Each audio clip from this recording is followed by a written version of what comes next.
सोचो जेन एआई एक इंजन वाली गाड़ी नहीं, पूरा स्मार्ट ट्रांसपोर्ट सिस्टम है। आज हम तीन बेसिक चीज़ें समझेंगे: मॉडल, प्रॉम्प्ट और कॉन्टेक्स्ट। मॉडल क्या होता है? मॉडल एक ट्रेंड ब्रेन जैसा है। इसने बहुत डेटा देख के पैटर्न सीखे होते हैं। मतलब वो आंसर जनरेट कर सकता है, टेक्स्ट समझ सकता है या आइडियाज़ दे सकता है। लेकिन मॉडल अकेला काफ़ी नहीं होता, समझे?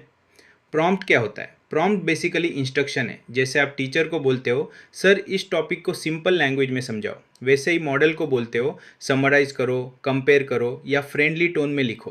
प्रॉम्प्ट गलत हुआ तो आंसर भी उल्टा सीधा आ सकता है। अरे भाई, लाइन सही दो, रिजल्ट सही मिलेगा। कॉन्टेक्स्ट क्या होता है? कॉन्टेक्स्ट वो बैकग्राउंड इन्फॉर्मेशन है जो मॉडल को करंट काम के लिए चाहिए।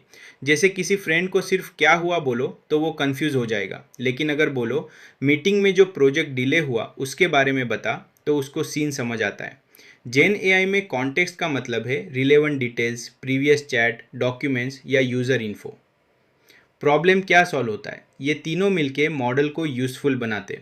मॉडल कैपेबिलिटी देता है, प्रॉम्प्ट डायरेक्शन देता है और कॉन्टेक्स्ट करेक्टनेस देता है। सिर्फ मॉडल कॉल करना इनफ नहीं होता, सिस्टम बनाना पड़ता है। सिंपल एग्जांपल लो, होटल रिसेप्शनिस्ट समझो। मॉडल रिसेप्शनिस्ट की स्किल है, प्रॉम्प्ट आपका रिक्वेस्ट है, कॉन्टेक्स्ट आपकी बुकिंग डिटेल्स है। तीनों सही हो तभी सर्विस स्मूथ चलेगी, नहीं तो सर आप कौन वाला सीन हो जाएगा। हो याद रखना, मॉडल आंसर्स देता है, प्रॉम्प्ट डायरेक्शन देता है, कॉन्टेक्स्ट मीनिंग देता है। बस ये तीन चीज़ें समझ लो, जेन एआई सिस्टम का आधा गेम जीत गए। आज का टॉपिक है टूल्स, रैग और मेमोरी। अब सोचो, एलएलएम एक स्मार्ट स्टूडेंट है, बट उसको दुनिया का सब कुछ याद नहीं होता और कभी कभी उसको कोई काम खुद से करने के लिए एक्स्ट्रा हेल्प भी चाहिए होती है। बस यहीं पे आते हैं टूल्स, रैग और मेमोरी। टूल्स मतलब मॉडल को हैंड्स देना, जैसे calculator, database search, weather API या ईमेल सिस्टम। मॉडल खुद सब कुछ गेस ना करे, बल्कि सही टूल यूज़ करके आंसर दे।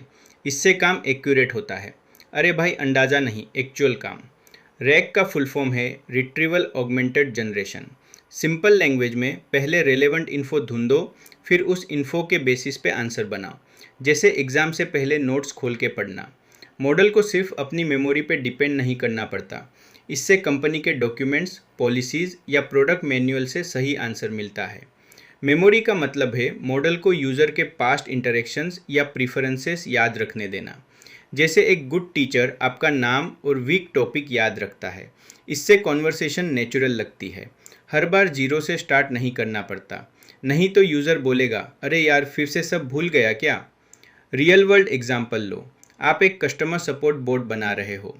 टूल से वो टिकट क्रिएट करेगा, रैक से वो लेटेस्ट पॉलिसी डॉक्यूमेंट देख के आंसर देगा, मेमोरी से वो याद रखेगा कि यूज़र पहले किस इशू पे बात कर चुका है।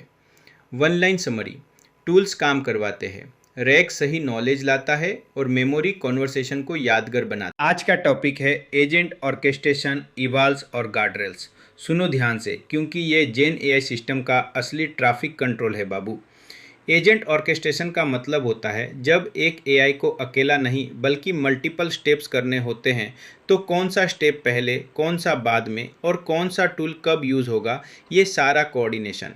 मतलब एआई को बोलना, पहले सर्च करो, फिर कंपेयर करो, फिर आंसर दो। सिंपल।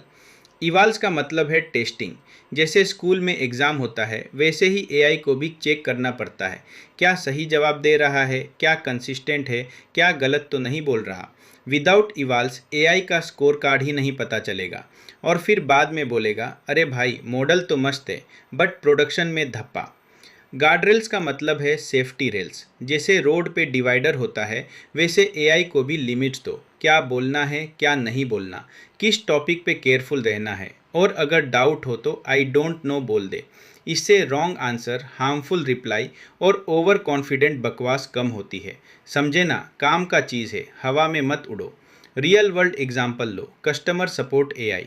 ऑर्केस्ट्रेशन डिसाइड करेगा कि क्वेरी को एफएक्यू से चेक करना है या ह्यूमन एजेंट को हैंड ऑफ करना है। इवाल्स चेक करेंगे कि सही रिप्लाई जा रहा है या नहीं। गार्डरेल्स इंश्योर करेंगे कि एआई रूड, रिस्की या फेक इन्फो ना दे। One line summary: orchestration AI को चलाता है, इवाल्स उसको मेजर करते हैं और गार्डरेल्स उसको सेफ रखते हैं। बस ये तीनों मिलके जेन एआई को तोई से प्रोडक्शन सिस्टम बनाते हैं। सोचो, ऑब्जर्वेबिलिटी का मतलब है सिस्टम के अंदर का छुपा हुआ सीसीटीवी कैमरा। जब आप जेन एआई सिस्टम बना रहे हो, सिर्फ आंसर आना इनफ नहीं है, आपको देखना भी चाहिए कि आंसर आया कैसे, कितना टाइम लगा और कितना पैसा खर्चा हुआ। प्रॉब्लम सिंपल है, अगर मॉडल स्लो है या गलत रिस्पॉन्स दे रहा है तो बिना ऑब्जर्वेबिलिटी के आप अंधेरे में तीर चला रहे हो। पता ही नहीं चलेगा इशू प्रॉम्प्ट में है, रैग में है, टूल कॉल में है या मॉडल इटसेल्फ में। अरे भाई, कौन बिगाड़ रहा है ये पकड़ना ज़रूरी है ना। कॉस्ट और लेटेंसी भी यहीं आते हैं। कॉस्ट मतलब हर रिक्वेस्ट का पैसा, लेटेंसी मतलब रेस्पॉन्स आने में कितना डिले। अगर एक असिस्टेंट 2 सेकंड में रिप्लाई दे और दूसरा 12 सेकंड ले तो यूज़र बोलेगा ये तो सस्ता भी नहीं, तीखा भी नहीं। सेम वे, अगर हर क्वेरी पे अननेसेसरी टोकन्स या एक्स्ट्रा टूल कॉल्स हो रहे हैं, बिल फट जाता है। सिंपल एग्जांपल लो, एक कस्टमर सपोर्ट चैटबॉट, अगर उसने 1000 क्वेश्चंस हैंडल किए, ऑब्जर्वेबिलिटी से आप देख सकते हो कौन से क्वेश्चंस स्लो थे, कौन से आंसर्स एक्सपेंसिव थे और कौन से स्टेप में बॉटलनेक था। फिर आप ऑप्टिमाइज़ करते हो, जैसे प्रॉम्प्ट छोटा करना, कॉन्टेक्स्ट कम रखना या फास्टर मॉडल यूज़ करना। याद रखना, ऑब्जर्वेबिलिटी बताती है सिस्टम क्या कर रहा है और कॉस्ट लेटेंसी बताती है उसका प्राइस और स्पीड कितनी है। दोनों बिना जेन एआई सिस्टम बस अंधे घोड़े पे सवारी है, समझे।